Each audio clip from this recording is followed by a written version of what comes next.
Hi, welcome to Shereen's kitchen. இன்றைக்கி நம்ம கிச்சனில் பார்த்தீங்கன்னா குஸ்கா தக்காளி சாதம் ரெண்டுமே நம்ம எடுத்துக்கலாம். குஸ்காவா தக்காளி சாதம் உங்களுக்கு எது விருப்பமோ அதை எடுத்துக்கோங்க. அந்த சாதம் தான் பண்ண போகிறோம். அதுக்கு நான் சீரக சம்பாவில் குருணை வாங்கியிருக்கேன். அதில் தான் பண்ண போகிறேன். சீரக சம்பா குருணை பார்த்தீங்கன்னா நீங்கள் வாங்கி வச்சுக்கிட்டு அப்பப்போ தக்காளி சாதம் பண்ணுறப்போ குஸ்கா பண்ணுறப்போ இதுக்கெல்லாம் நம்ம யூஸ் பண்ணிக்கலாம். டேஸ்ட் சீரக சம்பா அப்படி செய்கிறப்போ பார்த்தீங்கன்னா டேஸ்ட் ரொம்ப நல்லாயிருக்கும். பிரியாணி அரிசியை விட விலை கம்மியாக தான் இருக்கும். அது 90 ரூபா 100 ரூபாய்க்கு இப்படி வாங்குகிறோன்னா இது 50 ரூபாய்க்கு இப்படி தான் நம்ம வாங்குவோம். அதனால நான் பாதிக்கு பாதி விலையாக தான் இருக்கும். அதனால நம்ம வாங்கிட்டோம்னா அப்பப்போ இந்த மாதிரி குஸ்கா செய்கிறதுக்கு தக்காளி சாதம் செய்கிறதுக்கு இதுக்கெல்லாம் நம்ம யூஸ் பண்ணிக்கலாம். அதுதான் இப்போ சீரக சம்பா குருணையில் தான் இப்போ செய்ய போகிறேன். 1.5 கிளாஸ் அரிசி ஊற வச்சுக்கலாம். இதில் 1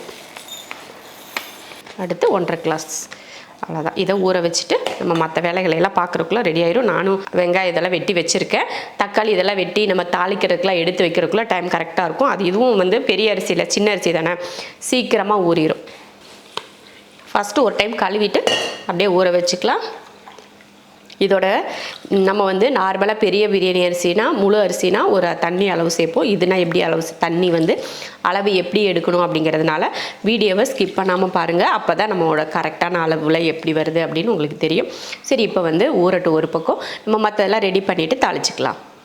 நான் அலுமினிய பாத்திரத்தில் தான் செய்ய போகிறேன். இப்போ இதில் பார்த்திங்கன்னா எண்ணெய் ஊற்றிடலாம். எண்ணெய் காஞ்சது ஒரு அன்னாச்சி பூ, 2 பிரிஞ்சலை, 3 துண்டு பட்டை, 3 கிராம்பு, 3 ஏலக்காய் எடுத்திருக்கேன். அதை சேர்த்துடலாம். பட்டை கிராம்பு பொரிஞ்சதுக்கப்புறமா 2 பெரிய வெங்காயம், 4 போல் பச்சை மிளகாய் எடுத்திருக்கேன். சேர்த்துடலாம். இந்த வெங்காயத்தை போடுறதுக்கு முன்னாடி பார்த்தீங்களா அந்த பட்டை கிராம்பு ஏலக்காய் போட்டு தாளிப்பம் பாருங்கள். அப்படியே அந்த எண்ணெயில் அந்த மனம் வெளியில் வரும் பாருங்கள். ஆஹா, அவ்வளோ மனமாக இருக்கும். அந்த வீடே மணக்கும். அந்த மாதிரி மனம் வந்ததுக்கப்புறமா நம்ம வெங்காயத்தை போட்டு தாளிக்கணும். அப்போ அந்த எல்லாத்துலேயும் அந்த ஃப்ளேவர் நமக்கு கலந்து வரும். நல்லாயிருக்கும் இந்த மாதிரியெல்லாம் செஞ்சிங்கன்னா. அதே போல் மட்டன் குழம்புலாம் செய்வீங்கன்னு வச்சுக்கோங்களேன். அதுக்கு கடைசியில் கொஞ்சம் ஒரு பட்டை, ஒரு கிராம்பு, ஏலக்காய், அப்புறம் கொஞ்சோண்டு கருவேப்பிலை மட்டும் தாளித்து கடைசி இறக்குனதுக்கப்புறம் அப்படியே ஊற்றி அப்படியே மூடி கப்புன்னு போட்டு மூடி வச்சிட்டிங்கன்னா அந்த குழம்போட மணத்துக்கு மயங்கிடுவீங்க. அப்படி ஒரு மணமாக இருக்கும். இந்த மாதிரி ஒரு சில ரெசிபிங்களுக்கெல்லாம் கடைசியில் தாளித்து ஊற்றுறது ரொம்ப நல்லாயிருக்கும். ஒவ்வொன்றுக்கும் ஒவ்வொரு விதமாக இருக்கும். சாம்பாருக்கு ஒரு விதமாக தாளித்து ஊற்றணும், அப்புறம் மீன் குழம்புக்கு ஒரு விதமாக தாளித்து ஊற்றணும். இந்த மாதிரி ஒவ்வொரு குழம்புக்கு ஏற்ற மாதிரி நம்ம கடைசியாக கொஞ்சோண்டு எண்ணெய் ஊற்றி தாளித்து ஊற்றினோம்னா டேஸ்ட் அந்த மனம் ஒரு சமையலில் பார்த்திங்கன்னா அந்த மனத்தை அப்படியே மனம் வந்த உடனே நமக்கு அதை சாப்பிடணும்னு தோணும் பார்த்திங்களா. அதனால அந்த மனம் முக்கியம். அதே சமயம் அந்த பார்க்குற விதமும் முக்கியம். இப்போ நான் சமைக்கிறேன், வெளியிலேருந்து வர யாருக்குமே நான் எப்படி சமைக்கிறேன் உள்ளே எப்படி இருக்குது அப்படின்னு தெரியாது. ஆனால் உள்ளே நுழைஞ்சதுமே அந்த மனத்தை பார்த்த உடனே ஆஹா நல்லா மணக்குது, என்ன செய்றீங்க அப்படின்னு சொல்லி கேட்பாங்க பார்த்திங்களா. அந்த மனத்துக்காக தான் சாப்பிடணும்னு தோணும். சரி, அவ்வளோதான். அதிகமாக பேசினா உங்களுக்கு போர் அடிக்கும். அதனால் நம்ம வேலையை பார்ப்போம். வெங்காயம் நான் சொல்கிறது தான், எப்போவுமே நல்ல பொன்னிறமாக வரட்டும். அதே சமயம் ரொம்ப கருக விட்டுறக்கூடாது. ரொம்ப கருக விட்டுட்டோம்னா கசப்பாயிரும். அதனால ரொம்ப கருக விடாமல் அந்த பொன்னிறமாக அப்படியே கோல்டன் கலர்னு சொல்லுவோம்ல அந்த மாதிரி வதங்கணும். அதுக்கப்புறமா தான் மற்றதெல்லாம் சேர்க்கணும். பாருங்கள், சூப்பர், நல்ல கலர் பாருங்கள், எவ்வளோ அருமையாக வந்திருக்கு. இந்த கலர் வரணும். அடுத்து புதினாவும் மல்லித்தலையும் போட்டதுக்கப்புறமா 2 ஸ்பூன் அளவுக்கு இஞ்சி பூண்டு பேஸ்ட் போட்டுக்கலாம்.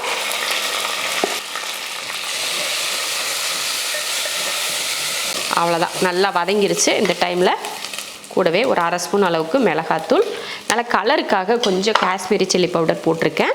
ஒரு 1/2 ஸ்பூன் அளவுக்கு கரம் மசாலா, இல்லைன்னா பிரியாணி மசாலா, உங்கள்கிட்ட எது இருக்கோ அதை சேர்த்துக்கோங்க. நான் பிரியாணி மசாலா தான் சேர்த்துருக்கேன். அவ்வளோதான். இந்த மாதிரி கலந்ததுக்கப்புறமா தக்காளி 3.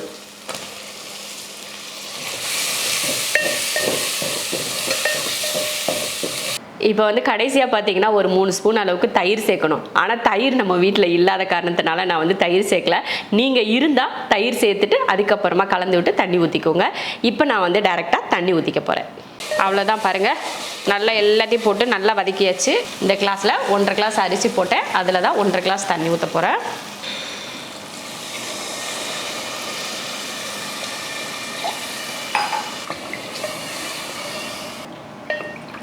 அடுத்து உப்பு சேர்த்துக்கலாம். தண்ணி 1.5 கிளாஸ் அரிசிக்கு 1.5 கிளாஸ் தண்ணி போட்டிருக்கேன். அடுத்து கொஞ்சம் லெமன் புழிஞ்சிடலாம். அவ்வளோதான், ஒரு 1/4 லெமன் புழிஞ்சா போதும். புழிஞ்சிட்டு நல்லா கொதிக்க விட்டுடலாம். அதுக்கப்புறம் அரிசி போடுவோம். இப்போ வந்து அரிசி போட்டுக்கலாம். நல்லா தண்ணியை வடிச்சிட்டு சேர்த்துக்கோங்க.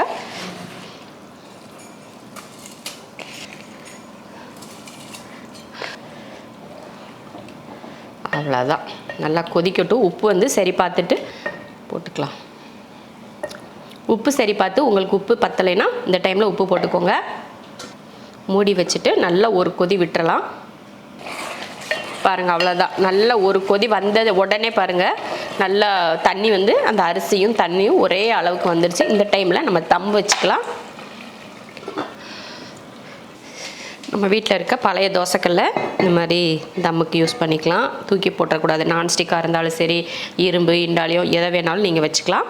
வச்சுட்டு இது மேலே எடுத்து வச்சுருங்க. இப்போ மூடி வச்சிடலாம். அவ்வளோதான். நல்ல மேலே வந்து வெயிட் வச்சிட்டிங்கன்னா இது நல்லா தட்டு வந்து அமுந்திரும். அதனால் ஆவி வந்து வெளியே வராது.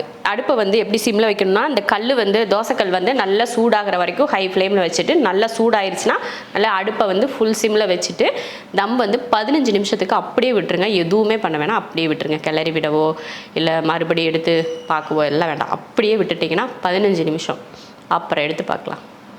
அதுக்குள்ளேயும் நம்ம பச்சடி ஏதாவது இதுக்கு சைடிஷ் ரெடி பண்ணணும் அப்படின்னா நம்ம ரெடி பண்ணிக்கலாம். நான் வந்து பச்சடி தான் செய்ய போகிறேன்.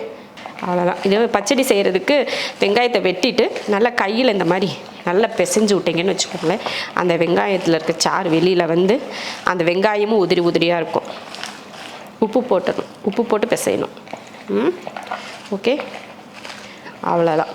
தயிரை ஊற்றி நம்ம கலந்து அப்படியே சாப்பிட்றது தான். பார்த்தீங்களா எப்படி இருக்குன்னு? பார்த்தீங்களா நம்ம நார்மலாக செய்கிறத விட இந்த அரிசி உதிரி உதிரியாக எப்படி வந்திருக்கு பார்த்தீங்களா? வேற லெவலா மணக்குதா? அருமையான குஸ்கா வித் தக்காளி சோறு. சூப்பராக இருக்குது. நல்லா அரிசி வந்து வெந்திருக்கு. அவ்வளோதான், ரெடி. சூப்பரு பச்சடி. தயிர் இல்லைன்னு சொன்னேன், எப்படி தயிர் வந்துச்சுன்னு கேட்டிருப்பீங்க, நினச்சிருப்பீங்க. தயிரும் போய் கடையில் போய் வாங்கிட்டு வர சொன்னேன், அதனால தயிர் பச்சடி. ஏன்னா இதுக்கு வேறு சைடிஸ் எதுவும் செய்யலை, அதனால் தயிர் வாங்கிட்டு வாடா பச்சடி செய்யலான்னு சொல்லிட்டு கடையில் வாங்கிட்டு வந்து தயிர் பச்சடி செஞ்சாச்சு. இதில் என்ன, கறி மட்டும் மிஸ்ஸிங். நீங்கள் ரோட்டு கடையில் சாப்பிட்ருந்தீங்கன்னா நீங்கள் குஸ்கா சாப்பிட்ருப்பீங்க, பிரியாணி சாப்பிட்ருப்பீங்க. அங்கே கொடுக்குற அதே அரிசி, அதே டேஸ்ட்டு, அதே போல். இந்த சொல்லப்போனால் நம்ம கோயம்புத்தூர் துடியலூரில் ராவுத்தர் ஹோட்டல்னு ஒரு ஹோட்டல் இருக்குது. அந்த ஹோட்டலில் பார்த்திங்கன்னா மட்டன் பிரியாணி, சிக்கன் பிரியாணிலாம் பார்த்திங்கன்னா இந்த மாதிரி ரைஸில் தான் செஞ்சு கொடுப்பாங்க. சூப்பராக இருக்குது பாருங்கள், எப்படி உதிரி உதிரியாக இருக்குது பாருங்கள். நம்ம நார்மல் அரிசி கூட ஒன்றோட ஒன்று ஒட்டிகிட்டு இருக்கும். அப்புறமா ஆறுனதுக்கப்புறம் தான் அப்படியே பொலன்னு வரும். ஆனால் இது சூப்பராக அவங்க பாருங்கள், அருமையாக இருக்குது. இதே போல் நீங்களும் எம்டி பிரியாணி மட்டும் இல்லை, சிக்கன் பிரியாணி, மட்டன் பிரியாணி கூட இந்த ரைஸில் செய்யலாம். சூப்பராக இருக்கும். விலையும் ரொம்ப கம்மி. நம்ம 100 ரூபா கொடுத்து வாங்குறத விட 50 ரூபா கொடுத்து 1 கிலோ வாங்கிட்டோன்னா 2 நாள் 3 நாளைக்கு நம்ம செய்யலாம். அடிக்கடி பிரியாணி டிஷ்ஷில் பிரியாணி செய்யலாம். அவ்வளோதான். இதோட இந்த வீடியோவை முடிச்சுட்டு நான் சாப்பிட்டு கிளம்புறோம்.